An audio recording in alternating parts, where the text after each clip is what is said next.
So this is my most recent project involving my Arduino, a relay, a handful of outlets, a lamp, a fan, another lamp, and another lamp.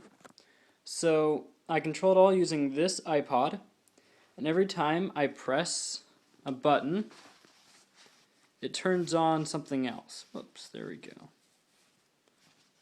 So if I press this button right here, that lamp turns on. I press it again, turns off, on and off. I can do the same thing for the fan.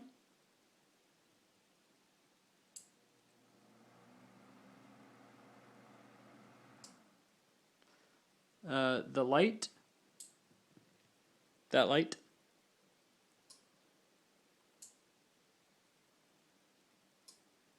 And finally this light.